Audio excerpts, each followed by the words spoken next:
Salut chers internautes et bienvenue dans votre nouveau magazine Actu10.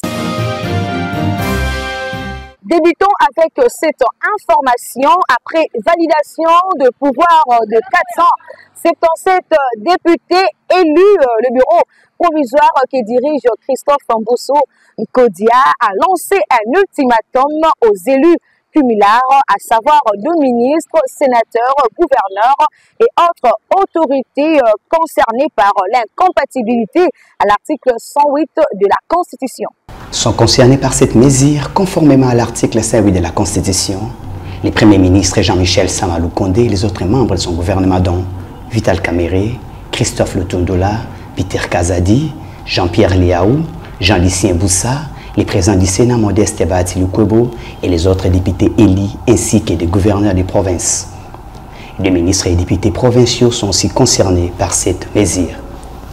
Il faudra signaler que si ces derniers ne renoncent pas à leurs fonctions actuelles dans les délais, ils perdront définitivement leur mandat électif au profit de leurs suppléants. Parlons sécurité. Dans ces magazines, la Force de défense nationale sud-africaine a confirmé qu'une bombe de mortier a touché une base militaire du contingent sud-africain le 14 février dernier vers 13 h, causant de pertes et blessures parmi les soldats. Regardez. Déployé pour soutenir le gouvernement congolais dans ses efforts visant à rétablir la paix, la sécurité et la stabilité dans cette région, la CNDF a enregistré 2 décès et 3 membres blessés qui ont été évacués vers l'hôpital le plus proche de Goma pour y recevoir des soins médicaux. Les détails de cet incident demeurent encore flous et une enquête plus approfondie sera menée pour déterminer les circonstances exactes de l'attaque. Toujours dans ces mêmes chapitres, après plusieurs manifestations contre le conflit armé à l'est de la République démocratique du Congo, le ministre de la Communication et porte-parole du gouvernement Patrick Muyaya et le vice-premier ministre, ministre de l'Intérieur Peter Kazadi ont rebondi sur ce sujet brûlant de l'actualité. Suivez. À Kinshasa, les manifestations se succèdent depuis quelques jours pour dire non à l'agression rwandaise à l'est de la RDC. Hier, mercredi 14 février 2024, des étudiants ont manifesté dans les sites universitaires d'Edunikin et Alifasik. Toujours dans la même journée d'hier, à l'initiative du ministre du Genre, Famille et Enfants, quelques femmes ont marché dans les rues de Kinshasa pour réclamer la paix. Le samedi 10 février 2024, certaines chancelleries occidentaux, dont l'ambassade des États-Unis, ont été la cible des actes de violence des manifestants, parmi lesquels les conducteurs de motos pour dénoncer les silences des Occidentaux face aux tueries perpétrées à l'est de la République démocratique du Congo. Le ministre de la Communication et Médias et porte-parole du gouvernement, Patrick Muyaya, à la suite de ces manifestations, a saisi cette occasion pour demander aux États-Unis de pouvoir utiliser des leviers plus forts sur le président Paul Kagame pour cesser les hostilités. Je rappelle que les Américains ont déjà pris des sanctions contre le Rwanda qui, de notre point de vue, ne sont pas suffisantes parce que les massacres se perpétuent, le mauvais comportement continue. Moi qui vous parle, il y a encore quelques semaines, j'étais à Washington dans le cadre de même discussion que nous avions où nous pensons que les Américains doivent utiliser des leviers plus forts sur Kagame pour nous permettre, par exemple, de leur éviter de faire des dépenses sur les camps des déplacés pour nos populations déplacées en attaquant le mal à la source. Pour sa part, le vice-premier ministre, ministre de l'Intérieur, Peter Kazadi, a pris certaines mesures concernant la circulation de mototaxis dans les centres-villes.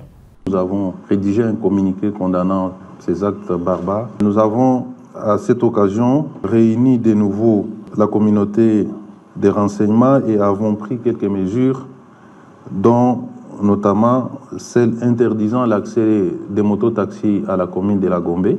En deuxième lieu, nous avons aussi pris la décision d'interdire tout attroupement de plus de 5 personnes. De l'autre côté, le casque bleu ont renforcé leur présence à Saké, dans la province du Nord Kivu, lors déploiement comprend l'envoi des nouveaux bataillons pour soutenir les forces armées congolaises dans la lutte contre le M23. Le casque bleu ont renforcé leur présence à Saké, situé à une vingtaine de kilomètres au nord-ouest du Goma, dans la province du Nord Kivu, en République démocratique du Congo. Leur déploiement comprend l'envoi des nouveaux bataillons pour soutenir les forces armées congolaises dans leur lutte contre le M23.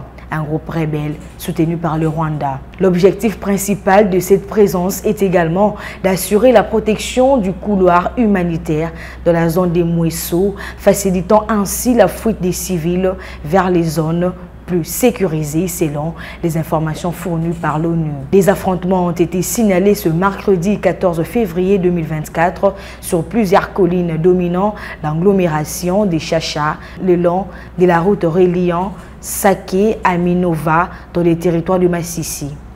Les forces armées congolaises, appuyées par le jeune patriote Wazalendo, sont engagées dans une offensive visant à rouvrir cette route cruciale précédemment coupée par les M23 à Chacha, ce qui a entravé l'approvisionnement de la ville de Goma en denrées alimentaires et autres produits essentiels. Et pour finir avec cette page sportive, l'international congolais héritier Luvumbu a foulé le sol de ses ancêtres mercredi 14 février en provenance de Kigali au Rwanda, où il a été suspendu de son club Rayon Sport de Rwanda. Regardez. Il est désormais ex-joueur des Rayons Sport du Rwanda. L'international congolais héritier Luvumbu a foulé le sol de ses ancêtres, la République démocratique du Congo, le mercredi 14 février 2024, en provenance de Kigali, passant par Goma. Lors de sa descente d'avion à l'aéroport international de Njili à Kinshasa, il a été chaleureusement accueilli par le ministre de Sport et Loisirs, François Kabulo Mwana Kabulo, et sa famille biologique. La raison de son retour dans la capitale est justifiée par sa suspension pour 6 mois de la Fédération rwandaise de football, association FERWAFA, et la résiliation du contrat avec son club Rayon Sport. Héritier Luvumbu avait fait un geste de protestation contre le silence observé de la communauté internationale face aux guerres à répétition à l'est de la RDC. Le geste de mettre la main sur la bouche et des doigts sur tempe, devenu d'ailleurs populaire pour tout Congolais, n'avait pas été salué par la FERWAFA et son club. Le club l'avait qualifié d'un geste d'indiscipline alors que la Fédération rwandaise de football association s'était appuyée sur la réglementation CAF-FIFA interdisant des activités politiques dans un match de football. Signalant que héritier Luvumbu avait fait ses gestes le dimanche 11 février 2024 après son but marqué sur un joli coup franc. C'en est donc fini pour aujourd'hui. Merci de votre fidélité à cette chaîne. Restez branchés pour ne rien rater.